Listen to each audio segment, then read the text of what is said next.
উপস্থিত আছেন আমাদের ফুলবাড়ী থানা বিএনপির সম্মানিত সাধারণ সম্পাদক জনাব আব্দুল সালাম সরকার মামা। উপস্থিত আছেন ফুলবাড়ী থানা বিএনপির সম্মানিত সাংগঠনিক সম্পাদক আমার সিনিয়র ভাই ইকবাল হোসেন এবং ফুলবাড়ী থানার যুব দলের সিনিয়র যুগ্ম আহ্বায়ক আবু সাহেব ভাই এবং 7টি ইউনিট ফুলবাড়ী থানার 7টি ইউনিয়ন বিএনপি ও অঙ্গ সংগঠনের সকল নেতৃবৃন্দ সবার নাম মেনশন না করার জন্য আমি আন্তরিকভাবে দুঃখিত। সবাইকে আমার পক্ষ থেকে সালাম, আসসালামু আলাইকুম। প্রিয় উপস্থিতি, উল্লাসের সময় আমাদের এখনো আসেনি। আমরা দীর্ঘ 17 বছর আমাদের বাক রুদ্ধ ছিল, সেই বাক স্বাধীনতা ফিরে পেয়েছি গত বছর 5ই আগস্টে।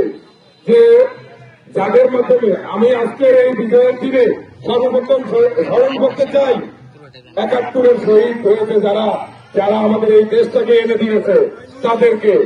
এরপর স্মরণ করতে চাই যারা 17 বছর পরে গত বছর আমাদেরকে ফ্যাসিস্ট সরকারের হাত থেকে মুক্তি দেওয়ার জন্য জীবন দান করেছেন এবং আহত হয়েছেন সেই জুলাই যোদ্ধা এবং জুলাই শহীদদেরকে। প্রিয় উপস্থিতি, আমাদের উল্লাসের সময় এখনই আসেনি। দেখেন 1 বছর পার হয়ে গেছে সংস্কার বলে চিল্লাইতে কি সংস্কার হয়েছে, আমরা কি পেয়েছি? আসলে আমরা কিছুই পেই নেই। বারবার বলতেছে নির্বাচন ফেব্রুয়ারিতে, কিন্তু আজ পর্যন্ত কিন্তু অফিসিয়াল কোন ঘোষণা দেয়নি নির্বাচন কমিশনকে যে আগামী ফেব্রুয়ারিতে আপনারা নির্বাচনের আয়োজন করুন। একটি অগণতান্ত্রিক সরকার, একটি স্বাধীনতা বিরোধী চক্র আমাদের দেশটাকে অনির্বাচিত সরকার দিয়ে পরিচালনা করতে চাচ্ছে। যারা এই দেশের স্বাধীনতাকেই চাইছে তারা এই দেশে রাজনীতি করে কিভাবে? ওই অনির্বাচিত এবং যারা আমরা তোমায় ভুলি নাই, আমরা তোমায় ভুলি নাই। সরকার যারা পিছন থেকে বন্দির বাণিজ্য চালাচ্ছে, 2 দিন পর নির্বাচন হলে তাদের জন্য বন্দির বাণিজ্য ভালো হয়।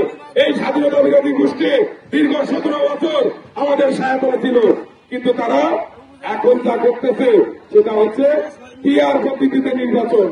ভোট দেবেন ফুলবাড়ীতে, এমপি পাবেন আপনি চট্টগ্রামে, সেই পিআর পদ্ধতিতে নির্বাচন ছাড়া তারা নির্বাচনে যাবে না। কিন্তু আমাদের নেতা কেন আসতেছে না আমরা কি বুঝতেছি কেউ? আমরা এখনো ঘোর অনামিশার অন্ধকারের মধ্যে আছি। আমাদের মধু রেখে কিছু মৌমাছি ঘোরাফেরা করতেছে, কিন্তু দেখেন যদি খুব শীঘ্রই নির্বাচনের ঘোষণা না হয় এই সুসময়ের বাকিগুলো পালায়া যাবে। আমরা যারা দুঃসময়ে একতাবদ্ধ ছিলাম, আমি চাই সবাই একতাবদ্ধ থেকে এই আসন জনাব তারেক রহমান আমাদের ভারপ্রাপ্ত চেয়ারম্যান যার হাতে ধানের শীষ তুলে দিবে তার জন্যই আমরা কাজ করবো, কিন্তু কোন সুবিধাবাদীদের জন্য না। আপনাদের সঙ্গে আমি আছি এবং আমি থাকবো। সামনে আমাদের দুর্দিন আসতে পারে, আমরা উল্লাস করি না। আমরা এই বিজয় উৎসব আমাদের প্রকৃত বিজয় উৎসব না। আমাদের বিজয় উৎসব হবে সেদিন যেদিন আমরা নিজেদের ভোট অধিকার প্রয়োগ করে ধানের শীষের আসন হিসেবে ওই আসনটা জনাব তারেক রহমানের হাতে উঠাই দিতে পারবো। ওই দিকে প্রচন্ড গরম, এই বিজয়ের দিনে আপনারা যারা কষ্ট করে এই দলীয় প্রোগ্রাম বিজয় র্যালি সফল করেছেন সবাইকে আমার অন্তরের অন্তঃস্থল থেকে অনেক ধন্যবাদ। সবাইকে আমার পক্ষ থেকে অনেক শুভকামনা রইল পরবর্তী কর্মসূচিতে। এবং আমার সবাইকে অনুরোধ করবো সজাগ থাকতে, স্বাধীনতা বিরোধী কোন চক্র বা অন্য কোন চক্র যেন আমাদের নির্বাচনকে প্রতিহত করতে না পারে, নির্বাচনকে পিছিয়ে দিতে না পারে।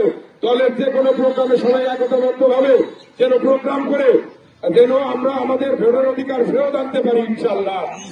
সবাই ভালো থাকবেন, আমার জন্য দোয়া করবেন। সবাই আসসালামু আলাইকুম। বাংলাদেশ জিন্দাবাদ, শহীদ প্রেসিডেন্ট জিয়াউর রহমান জিন্দাবাদ, শহীদ প্রেসিডেন্ট জিয়াউর রহমান অমর, দেশ নেত্রী বেগম খালেদা জিয়া জিন্দাবাদ, তারেক রহমান পীরের দেশে আগে ফিরে বাংলাদেশে। আসসালামু আলাইকুম। আমরা তোমায় ভুলি নাই।